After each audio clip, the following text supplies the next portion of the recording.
Olá, meu nome é Pedro e hoje a gente vai pensar um pouco sobre o gênero de natureza morta nas artes visuais. A gente vai observar e analisar algumas pinturas e depois eu vou propor algumas atividades práticas com materiais e objetos que vocês possam ter em casa. A maioria das imagens utilizadas nessa aula foram retiradas do site Wikicommons e elas têm os direitos de uso liberados. E esse foi um critério super importante nessa seleção. Por causa desse critério, a maioria das obras escolhidas foram produzidas antes do século XX e em território europeu. E eu queria aproveitar para reforçar a importância da gente buscar referências, artistas, autores e autoras menos eurocêntricos, seja do sul global ou do nosso país. Então, a gente vai conversar considerando essas contradições e se depois de assistir alguém quiser ou deixar um comentário ou mandar uma mensagem privada para a gente dar continuidade às discussões iniciadas aqui, fiquem super à vontade.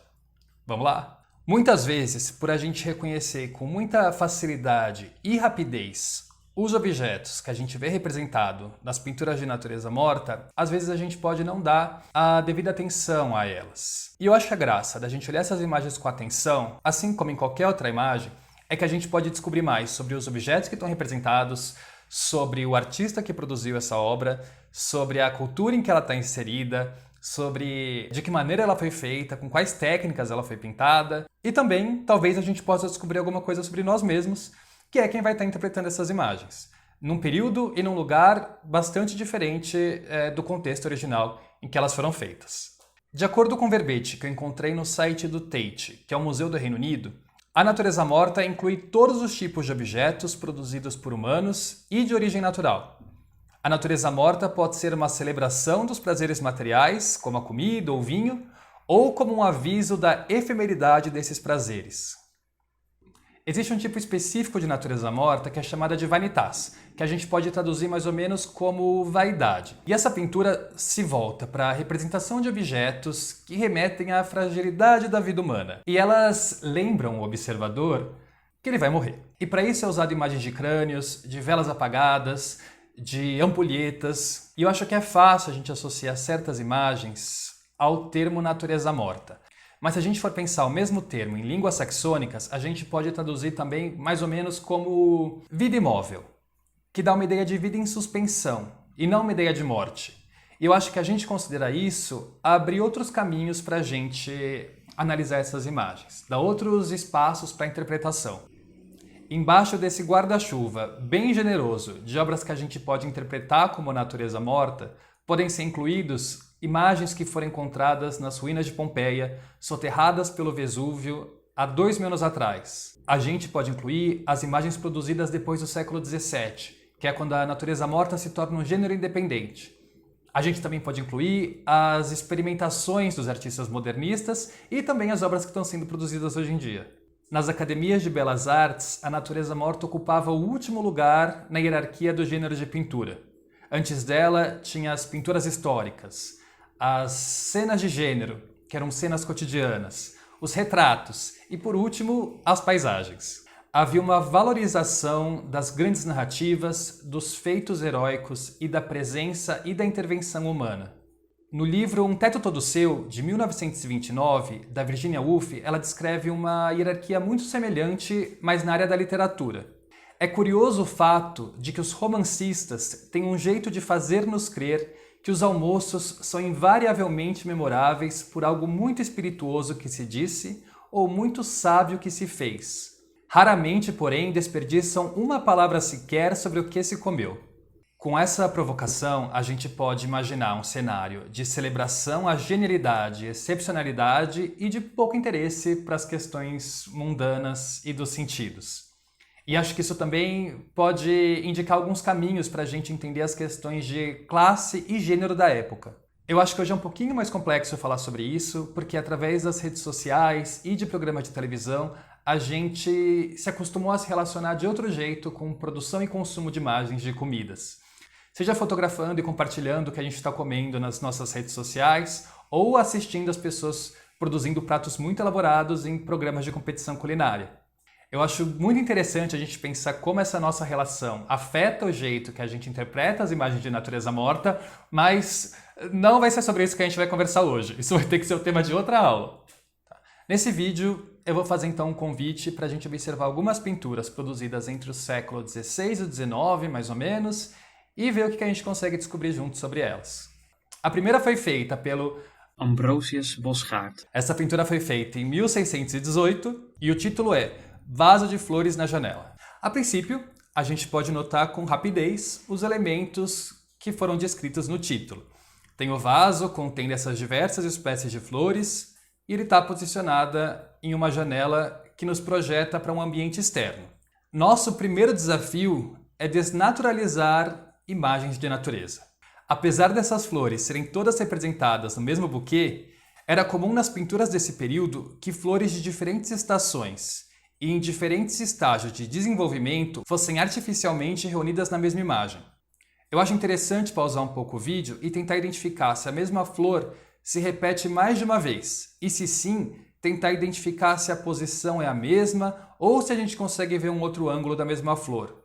E também se ela está mais aberta ou se ela está mais fechada. Com essa prática dos artistas de construir uma imagem através dessa colagem, a gente pode imaginar que esses artistas tinham um compromisso maior com o resultado final, de como sairia essa imagem, do que um compromisso com os processos da natureza. Outro ponto importante é que apesar do vaso parecer estar dentro de um ambiente doméstico, ou pelo menos entre paredes, essa janela atua como se fosse uma moldura, evidenciando a paisagem que está ao fundo. E é curiosa a escolha de unir uma natureza morta com uma paisagem longínqua, ainda mais quando observamos as duas conchas no canto direito da pintura. A gente pode identificá-las como a Nerita versicolor e a Murex endivia. A primeira é proveniente das Índias Ocidentais e a outra das Índias Orientais. Então, para essa pintura existir, essa longa distância precisou ser percorrida, explorada e compartilhada. Então, além do domínio botânico que a gente vê no cultivo dessas flores, a gente também pode perceber um domínio geográfico dos povos europeus após a expansão marítima. A próxima pintura foi feita pelo William Kauf em 1662 e seu título é Natureza Morta com Tigela Chinesa, Taça Nautilus e Objetos. Quando eu falo de compromisso com a imagem, eu imagino que uma das graças que alguns pintores encontravam ao fazer natureza morta era tornar objetos comuns em imagens extraordinárias. Isso pode se dar através da reprodução de suas mais interessantes superfícies, cores e texturas. Nessa pintura, a gente tem objetos bastante diferentes um do outro. Em destaque, a gente consegue ver a taça Nautilus, que é essa taça feita a partir de uma concha, né? Tem essa tigela de porcelana com figuras humanas em relevo, vestindo trajes típicos. Tem um limão parcialmente descascado sobre uma bandeja de metal, um tapete cobrindo a mesa de mármore e ao fundo tem uma mexerica e alguns recipientes de vidro. Essa diversidade de materiais permitia que o pintor mostrasse suas habilidades. A superfície da porcelana e dos metais é bastante diferente da trama do tapete, assim como podemos ver esse contraste no tratamento do limão. E a gente só consegue identificar a vidraria ao fundo com a ajuda desses pontos de luz que definem a silhueta das taças e também atravessam os líquidos. Em oposição às flores e às conchas da pintura anterior, os objetos dessa pintura são marcados pelo trabalho humano. Esses objetos tão distintos parecem fazer parte de alguma coleção e foram reunidos através de rotas comerciais e relações coloniais. E eles estão organizados nessa mesa de forma que não parece que eles são utilizados. Parece que eles estão ali para serem expostos e admirados. Nessa obra estão representados o trabalho de artistas da China, do Oriente Médio, das riquezas dos mercadores marítimos, e todos esses objetos, reunidos sob a posse de uma única pessoa, sugerem uma manifestação física da dominação desses territórios. Se a gente pensa a natureza morta como um gênero que explora os prazeres da carne e que, através da visão, estimula todos os outros sentidos, a gente não pode desconsiderar como as questões de classe e de poder afetam ou interferem em nossos desejos. E ainda nessa imagem tem a particularidade que a excelência da técnica da pintura eleva esses objetos que por si só já apresentam sinais de distinção. Se nesses exemplos até agora a gente tem que fazer um exercício de imaginar como são as relações humanas através dos objetos que estão representados, eu queria que a gente observasse algumas cenas de mercado. Essas cenas são misturas entre natureza morta e pinturas de gênero, que são essas pinturas que retratam cenas cotidianas. E nelas, essas relações são visíveis. Essa pintura que a gente está vendo foi feita pelo artista Peter Artsen, que é muito famoso pela sua produção de cenas de mercado. Ela foi feita em 1551 e a gente pode traduzir o título dela mais ou menos como Uma tenda de carne com a Sagrada Família dando esmola. Nessa pintura a gente pode fazer o mesmo processo de começar pelo título. Então, como está descrito, a gente vê essa barraca de açougue com essas carnes de boi, porcos, aves e peixes.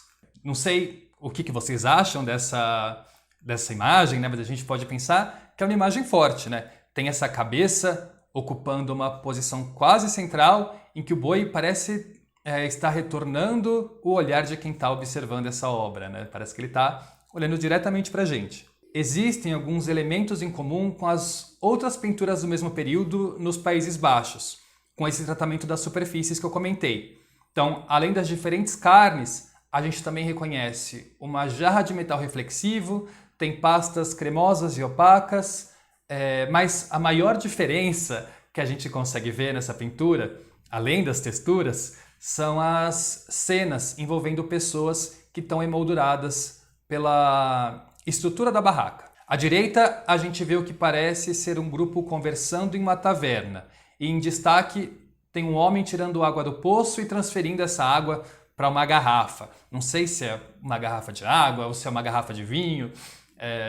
A gente pode criar histórias a partir disso. Mas contrastando com essa cena, bem no centro da pintura, a gente tem uma representação do tema bíblico em que a Sagrada Família, que é Maria, José e Jesus, estão fugindo para o Egito. Aqui a Maria oferece algo que parece um pedaço de pão para uma criança e do lado tem um adulto fazendo um sinal de súplica, né, com as mãos unidas. E aí tem essa ironia da disposição das carnes em excesso no primeiro plano com essa cena de desigualdade ao fundo, que dá outros contornos para a pintura e nos convida a olhar para esses objetos e para as reações das pessoas representadas, considerando essas oposições entre sagrado e profano. Se a gente comparar outra representação do mesmo tema feita por Almeida Júnior, que foi um artista brasileiro no final do século XIX, a gente percebe que ele escolheu dar completo protagonismo para o assunto bíblico, sem usar outros elementos para contextualizar a narrativa. E aí eu queria perguntar para você, o que a presença ou a ausência das carnes te provoca? Como esses objetos alteram a nossa leitura dessa imagem?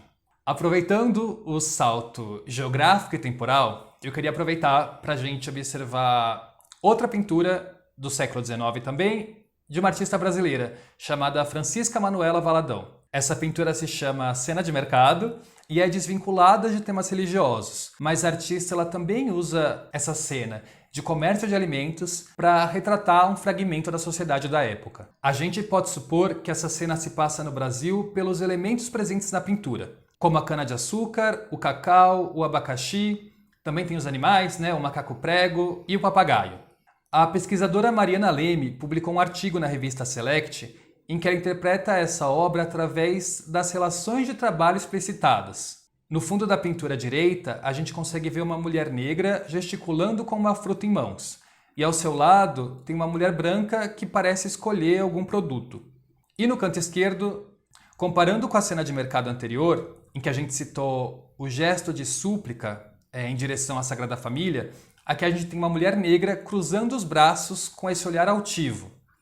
A pesquisadora Mariana Leme, ela interpreta esse gesto como um sinal de insubordinação e independência, e que apesar de um discurso comum de que as mulheres da época eram reduzidas ao espaço doméstico, isso se aplicava apenas às mulheres brancas de classe média, já que as quitandeiras eram muito presentes nos espaços públicos e representavam uma grande parcela das atividades comerciais do período. Esse gesto de braços cruzados, com esse olhar presente, nos sugerem possibilidades de resistência que ampliam as nossas narrativas sociais do século XIX. E talvez através dessa pintura de cena de mercado, a gente consiga pensar em narrativas sociais que não sejam tão divulgadas. Por fim, depois da gente analisar as relações de poder através dos objetos representados e depois as relações de poder que se manifestam na relação entre objetos e pessoas, eu gostaria que a gente se lembrasse que as pinturas de natureza morta não são apenas imagens, elas também são objetos em si, que são feitos de lona, de chassis de madeira, que têm suas molduras que não aparecem nas reproduções, inclusive. E esses objetos circulam entre pessoas, instituições, que têm valores, e não só valor artístico, mas também tem valor econômico e tem valor afetivo. Quando a gente olha essa pintura de Eduardo Manet, que a gente pode traduzir mais ou menos como um maço de aspargos, de 1880, a gente poderia falar sobre suas questões formais, como o artista escolhe organizar esses aspargos no espaço da tela, como eles estão amarrados seguindo uma tradição da pintura de natureza morta, como a gente pode ver em outros exemplos, ou como essas folhas são pintadas com pouca precisão, com pinceladas longas e bastante visíveis, ou então sobre essa sutil variação de cores amarelas, verdes e violetas que estão presentes aí nessas pontinhas dos aspargos. Em 1974, o artista Hans Hack utilizou essa pintura para fazer uma nova obra, na ocasião de comemoração de 150 anos do museu em que essa obra estava localizada. O título da obra do Hans Hack era Manet Project 74, fazendo menção tanto à obra original, que esse novo trabalho fazia referência, tanto quanto o ano em que essa obra estava sendo realizada. O Hans Hack produziu 10 cartazes com informações de todos os colecionadores anteriores que tiveram posse da obra antes da chegada do museu. E a obra chegou lá através de uma doação pelo programa de Amigos do Museu, que era liderado pelo Hermann Joseph Abs. No último cartaz, o perfil do Abs era analisado, desse líder do programa de Amigos do Museu. E nesse cartaz era divulgado que durante o período nazista, o Abs tinha sido banqueiro e consultor econômico de Hitler. Os primeiros proprietários que apareciam nos cartazes eram de famílias judias. Então a gente pode supor que essa pintura do Manet foi uma das muitas pinturas saqueadas dessas famílias durante o período nazista. Então esse trabalho do Hans Hack era uma provocação ao próprio museu, que não tinha transparência nos processos de aquisição da sua coleção. E também era sobre como patrocinar a cultura era um jeito de você resgatar sua imagem pública e também uma forma de se redimir de crimes cometidos por grandes figuras políticas. Então, ao investigar esses objetos que parecem inofensivos ou que têm pouco a dizer, a gente pode acabar revelando narrativas muito complexas e trazendo à tona assuntos muito difíceis e sensíveis sobre a nossa sociedade. Agora que a gente já se debruçou sobre essas obras, eu queria que a gente tentasse produzir as nossas próprias naturezas mortas. As possibilidades são muitas e a gente pode usar qualquer material ou objeto que tenha ao nosso redor, seja em casa, na escola ou no trabalho. Eu vou oferecer algumas alternativas, mas vocês fiquem à vontade para pensar nos materiais que vocês se sentem mais à vontade usando ou nos objetos que vocês mais gostam. Se vocês quiserem continuar explorando esse tema de relações de poder, vocês podem tentar encontrar objetos com histórias pouco evidentes ou que revelem alguma coisa sobre nosso passado colonial ou que reflitam de alguma maneira as violências que a gente ainda sofre no presente.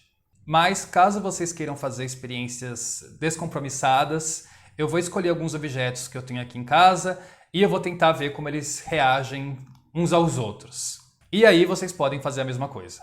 Primeiro, eu separei alguns materiais que eu gostaria de usar. Eu vou tentar fazer um exercício de retomar como esses materiais e depois como os objetos chegaram até mim. Porque eu acho que é um jeito da gente mapear o que a gente sabe sobre as coisas que nos rodeiam, ou para quais coisas que a gente dá mais importância e valor, de quais coisas que a gente lembra e por que isso acontece. Tem algumas coisas que eu já tinha em casa e eu não sei como exatamente elas chegaram até mim. Por exemplo, o pastel oleoso, os lápis de cor. Eu tenho em casa há muito tempo. O guache eu comprei exclusivamente para fazer esse vídeo, então eu comprei um material baratinho escolar, já que a gente só vai usar para fazer um teste. Esse pastel seco, um amigo me presenteou, porque ele tinha faz um tempo também e não usava. Só que eu também não sei usar esse material. Então a gente tem um material que é mais caro e mais profissional, mas que a gente vai ter que inventar como usar.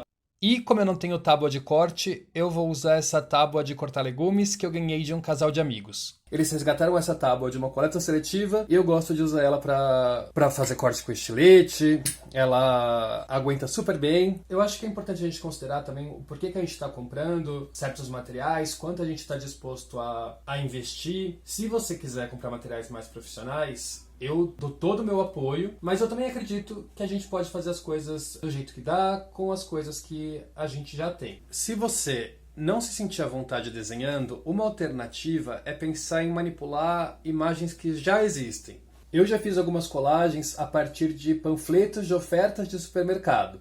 Eu produzi aqui uma natureza morta mais tradicional, aqui à direita, e uma um pouco mais abstrata à esquerda, pensando menos no contexto desses produtos e mais em como eles se equilibram e se encaixam um no outro. Eu queria que hoje a gente tentasse produzir natureza morta desses dois jeitos. Um que a gente pense na narrativa dos objetos e outro que a gente pense mais nas questões formais, com as cores, as linhas e as formas desses objetos. Então, se você quiser uma alternativa para as atividades que eu for propor, a colagem é uma delas.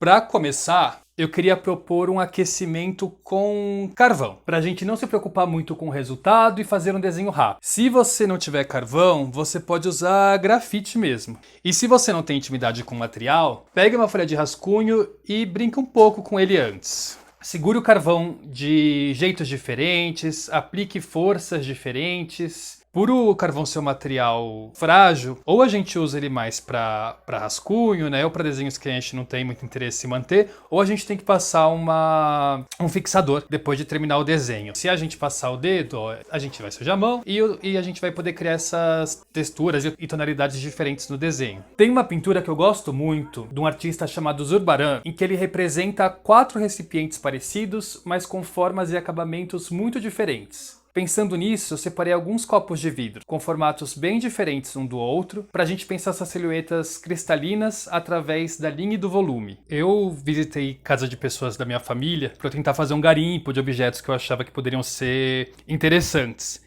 Essa daqui é um copo de suco de uma rede de fast food. Essa taça aqui foi uma taça que meus pais ganharam de casamento há mais de 30 anos atrás e que desde então nunca foi utilizada. Então eu vou tentar alinhar eles com alguma ordem, seja de tamanho ou de contrastes.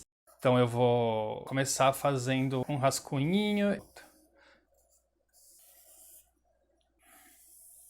Quando a gente desenha vidro, a gente pode ou pensar só na silhueta mesmo, né, no formato desses objetos, ou a gente também pode pensar como a luz atravessa, né, esse material, né, como esse material produz reflexos. Lembrando que, apesar de eu estar mostrando o meu processo, eu não tenho a intenção de ensinar nenhuma técnica. E esse momento é mais um convite para você explorar a sua própria prática. Agora que a gente já está um pouco aquecido, a gente pode ir para a próxima proposta. Para trabalhar com cores, eu separei o lápis de cor e os pastéis. E eu fiz uma seleção de objetos mais domésticos, com uma variedade de texturas. Eu acho que esse momento da gente tentar entender de onde as coisas saíram é uma ótima oportunidade para a gente ouvir histórias. Quando a gente fala das histórias dos objetos, a gente não está falando dos objetos. A gente está falando das histórias das pessoas que nos rodeiam. Esse daqui é um bulizinho que minha avó ganhou de casamento há 70 anos atrás. Esse cristal eu ganhei de aniversário de uma tia. Tem algumas coisas que eu acho que tem formatos interessantes, que a gente pode explorar também a superfície do tratamento dos metais, como a luz reflete. Então eu vou tentar aqui criar uma composição e vou também começar o desenho a partir dela. Eu vou fazer essas bolinhas para tentar imitar esse tratamento martelado desse latão. Será que dá pra apagar? Não gostei, me arrependi. Para fazer esse porta-panela aqui, como tem essa textura de madeira, eu acho que a gente podia fazer com lápis de cor. É isso, vamos fazer cada coisa de uma... Aí com lápis eu vou seguindo o próprio sentido da padronagem do objeto. Ah, sabe o que eu queria fazer? Será que um pincelzinho funciona? Quando tá faltando material, não quer sujar sua mão. Só para reforçar que a gente não precisa dominar os materiais. Tudo bem a gente usar errado, usar com a técnica inadequada, ou começar a usar de um jeito e com o tempo perceber que a gente poderia estar usando de outros. Esse desenho eu tentei deixar mais próximo da realidade, porque em nossa próxima proposta a gente vai trabalhar com carimbos de EVA e tinta guache, e para isso a gente vai precisar abstrair bastante os nossos objetos. Eu selecionei aqui algumas frutas, com cores e formas bem distintas para a gente ter opções, né, na hora da gente criar a nossa composição. E eu também coloquei alguns objetos só para a gente ter também diversidade nessa imagem que a gente vai construir. Já que a gente vai trabalhar com essas formas simples, a gente pode até pensar que esse ovo ele tem uma imagem muito semelhante com uma bolinha de golfe. A banana a gente pode ver ela como um cilindro amarelo, a mexerica como um círculo laranja. Vamos começar? Em vez de estilete, a gente pode usar uma tesoura também. Não tem necessidade de estilete, né? Será que pode ser uma banana isso? Vai ter que ser. A jarra, eu pensei da gente fazer ela num papel colorido. Então, ao invés de eu fazer a jarra inteira no carimbo, eu pensei da gente fazer só a estampa. Então eu tenho uma banana, uma mexerica e eu tenho também uma estampazinha de flor. Vamos só pintar o carimbo na tábua de corte pra gente não fazer muita meleca. A gente pode usar uma esponja, um rolinho de tinta pra gente conseguir distribuir a tinta melhor, né, nessa superfície do carimbo. Mas também se vocês quiserem corrigir com o pincel depois, tá tudo certo. Vi que deu errado, mudei a estratégia.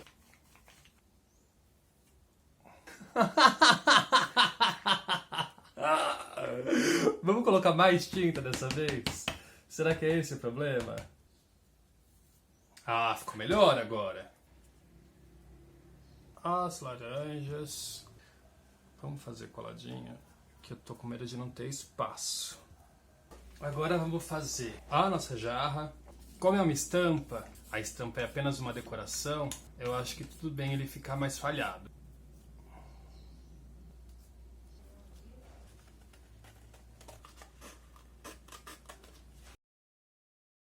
Só passar um pouquinho de cola aqui no bico da minha jarra. E aí, o que você achou do resultado? Então é isso, pessoal. Eu tentei equilibrar o vídeo com uma primeira parte mais densa e mais teórica, para a gente ampliar nosso repertório de natureza morta, e depois uma segunda parte mais prática, para a gente conseguir se divertir um pouco e que a gente conseguisse produzir com mais leveza e menos cobrança. Nos créditos do vídeo eu listei todas as referências bibliográficas e também a lista de obras que eu utilizei, junto com o endereço de onde as imagens foram retiradas. Então, se vocês quiserem consultar esse material, fiquem à vontade para explorar esses textos e esses links que eu disponibilizei aí no final do vídeo. Espero que vocês tenham aprendido um pouco, se divertido um pouco também. Muito obrigado!